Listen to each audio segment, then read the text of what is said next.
ಬೆಂಗಳೂರು ಗ್ರಾಮಾಂತರದ ಫಲಿತಾಂಶ ನಿನ್ನೆ ಬಹಳಷ್ಟು ಅಚ್ಚರಿ ಹಾಗೂ ದೈತ್ಯ ಸಂಹಾರಿಯಾಗಿ ಡಾಕ್ಟರ್ ಸಿಎನ್ ಮಂಜುನಾಥ್ ಅವರನ್ನ ರೂಪುಗೊಳ್ಳುವಂತೆ ಮಾಡಿತು. ಹಾಗಾದ್ರೆ ಡಾಕ್ಟರ್ ಸಿಎನ್ ಮಂಜುನಾಥ್ ಅವರಿಗೆ ಕ್ಷೇತ್ರವಾರು ಅಂದ್ರೆ ವಿಧಾನಸಭಾ ಕ್ಷೇತ್ರವಾರು ಎಷ್ಟೆಷ್ಟು ಲೀಡ್ ಸಿಕ್ಕಿದೆ?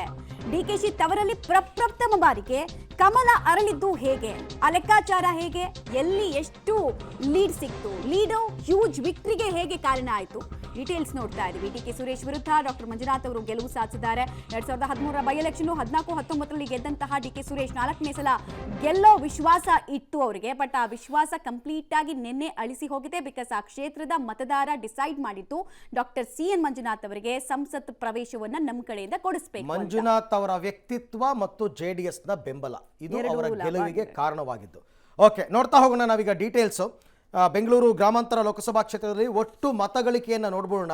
ಡಾಕ್ಟರ್ ಮಂಜುನಾಥ್ ಅವರಿಗೆ 10,78,914 ಮತಗಳು, ಡಿಕೆ ಸುರೇಶ್ ಅವರಿಗೆ 8,09,324 ಮತಗಳು ಬಂದಿದೆ. ಗೆಲುವಿನ ಅಂತರ 2,69,590. ಯಾರೂ ಎಕ್ಸ್ಪೆಕ್ಟ್ ಮಾಡಿರಲಿಲ್ಲ ನೆಕ್ ಟು ನೆಕ್ ಫೈಟ್ ಬರುತ್ತೆ, ಯಾರೇ ಗೆದ್ರು 5,000 to 10,000 ಅಂತ ಅಂದಿದ್ರು. ಆದರೆ ಈ ರೀತಿ ಬಂದಿದೆ. ಓಕೆ, ರಾಮನಗರ ವಿಧಾನಸಭಾ ಕ್ಷೇತ್ರದಲ್ಲಿ ಡಾಕ್ಟರ್ ಮಂಜುನಾಥ್ ಅವರಿಗೆ ಲೀಡ್ ಸಿಗ್ತಾ ಅಥವಾ ಕಾಂಗ್ರೆಸ್ ಸಿಗ್ತಾ ಅಂತ ನೋಡಿದಾಗ ಕಾಂಗ್ರೆಸ್ಗೆ ಅದು ಎಷ್ಟು ಲೀಡು? ಜಸ್ಟ್ 145 ಮತಗಳ ಅಂತರದ ಲೀಡ್ ಅಷ್ಟೇ ಅಲ್ಲಿ ಸಿಕ್ಕಿರೋದು. ಡಾಕ್ಟರ್ ಮಂಜುನಾಥ್ ಅವರು ಪಡ್ಕೊಂಡಂತಹ ಮತ 91,945 ಆಗಿದ್ರೆ ಡಿಕೆ ಸುರೇಶ್ ಅವರಿಗೆ 92,090 ಮತಗಳು ಸಿಕ್ಕಿದೆ. ಇನ್ನು ಮಾಗಡಿ ವಿಧಾನಸಭಾ ಕ್ಷೇತ್ರದಲ್ಲಿ ಮಂಜುನಾಥ್ ಅವರಿಗೆ 1,13,911, ಡಿಕೆ ಸುರೇಶ್ ಅವರಿಗೆ 83,938, ಲೀಡು 29,973. ಓಕೆ, ಕನಕಪುರ ವಿಧಾನಸಭಾ ಕ್ಷೇತ್ರದಲ್ಲಿ ನಾವು ನೋಡ್ತಾ ಇದೀವಿ ಡಾಕ್ಟರ್ ಮಂಜುನಾಥ್ ಅವ್ರಿಗೆ ಸಿಕ್ಕಿರೋದು 83,303 ಮತಗಳಾಗಿದ್ರೆ ಡಿಕೆ ಸುರೇಶ್ ಪರವಾಗಿ ಚಲಾವಣೆ ಆಗಿದ್ದು 1,08,980 ಮತಗಳು. ಅದನ್ನೇ ನಾವು ಗಮನಿಸ್ತಾ ಇದೀವಿ. ಕ್ಷೇತ್ರದ ಲೀಡ್ ಎಷ್ಟು? 25,677. ಓಕೆ, ಕನಕಪುರ ವಿಧಾನಸಭಾ ಕ್ಷೇತ್ರದಲ್ಲಿ ಲೀಡ್ ಬಂದಿರೋದು ಅವರಿಗೆ 25,677. ಯಾರಿಗೆ? ಡಿಕೆ ಸುರೇಶ್ ಅವರಿಗೆ ಲೀಡ್ ಬಂದಿರೋದು ಕನಕಪುರದಲ್ಲಿ. ಅದು ಡಿಸಿಎಂ ಕ್ಷೇತ್ರ. ಅವ್ರ ಕ್ಷೇತ್ರದಲ್ಲೇ ಒಂದು 60,000 70,000 ಎಕ್ಸ್ಪೆಕ್ಟ್ ಮಾಡಿದ್ರು, ಅಷ್ಟು ಬಂದಿಲ್ಲ. ಅದು ದೊಡ್ಡ ಹೊಡೆತ ಕೊಟ್ಟಿದೆ ಅವರಿಗೆ ಅಂತ ಅಂದ್ಬಿಟ್ಟು. ಯಾಕೆಂದ್ರೆ ಅವರಿಗೆ ದೊಡ್ಡ ಆಸರಿಯಾಗಿದ್ದೆ ಅದು. ಕುಣಿಗಲ್ ವಿಧಾನಸಭಾ ಕ್ಷೇತ್ರದಲ್ಲಿ ಬಿಜೆಪಿಗೆ ಸಿಕ್ಕಂತಹ ಲೀಡ್ ಇದೆಯಲ್ಲ 23,838. ಸೊ ಗೆಲುವಿಗೆ ಇದು ಕೂಡ ಆಡ್ ಮಾಡಿದೆ. ಇದು ಕುಣಿಗಲ್ ವಿಧಾನಸಭಾ ಕ್ಷೇತ್ರದಲ್ಲಿ ಸಿಕ್ಕ ಲೀಡ್. ಓಕೆ, ಇನ್ನು ಆನೇಕಲ್ಗೆ ಬರೋದಾದ್ರೆ ಆನೇಕಲ್ನಲ್ಲಿ ಕೂಡ ಬಿಜೆಪಿಗೆ ಸುಮಾರು 22,365 ಮತಗಳ ಲೀಡ್ ಸಿಕ್ಕಿದೆ. ಡಾಕ್ಟರ್ ಮಂಜುನಾಥ್ 1,37,000, ಡಿಕೆ ಸುರೇಶ್ 1,15,000 ತಗೊಂಡಿದ್ರು. ಇಲ್ಲೂ ಬಿಜೆಪಿಗೆ ಲೀಡ್. ಬೆಂಗಳೂರು ದಕ್ಷಿಣ ವಿಧಾನಸಭಾ ಕ್ಷೇತ್ರದಲ್ಲಿ ಡಾಕ್ಟರ್ ಸಿಎನ್ ಮಂಜುನಾಥ್ ಅವರಿಗೆ 97,129 ಮತಗಳ ಲೀಡ್ ಸಿಕ್ಕಿದೆ. ಇದು ವಿನ್ನಿಂಗ್ ಮಾರ್ಜಿನ್ ಹಿಗ್ಗಿಸುವಲ್ಲಿ ಪರಿಣಾಮಕಾರಿಯಾಗಿದೆ. ರಾಜರಾಜೇಶ್ವರಿ ನಗರದಲ್ಲೂ ಅಷ್ಟೇ 98,997 ವೋಟ್ ಸಿಕ್ಕಿದೆ. ಇದೆರಡೂ ಕೂಡ ಬೆಂಗಳೂರು ದಕ್ಷಿಣ ವಿಧಾನಸಭಾ ಕ್ಷೇತ್ರ ಮತ್ತು ರಾಜರಾಜೇಶ್ವರಿ ನಗರ ಎರಡೂ ಕಡೆ ಬಿಜೆಪಿ MLA ಇದ್ರು.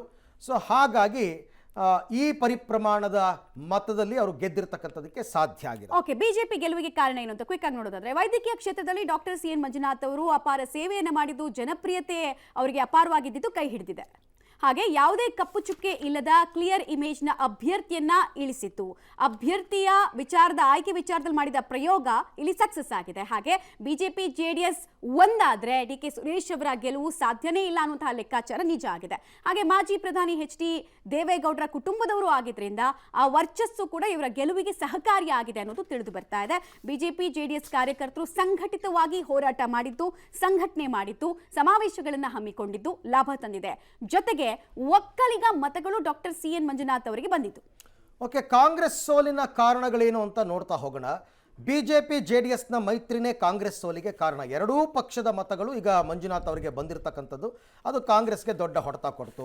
ಇನ್ನು ಡಿಕೆ ಸುರೇಶ್ ಆಡಳಿತ ವಿರೋಧಿ ಅಲೆ ಕೆಲವು ಕಡೆ ಅಲ್ಲಲ್ಲಿ ಕೇಳಿ ಬರ್ತಾ ಇತ್ತು. ಇವರು ಅಭಿವೃದ್ಧಿ ಮಾಡಿದ್ದಾರೆ ಅಂತ ಕೆಲವರು ಅಂದರೆ ಇನ್ನೆಲ್ಲ ಗೂಂಡಾಗಿರಿ ಅದು ಇದು ಅಂತೆಲ್ಲ ಮಾತಾಡಿದರು.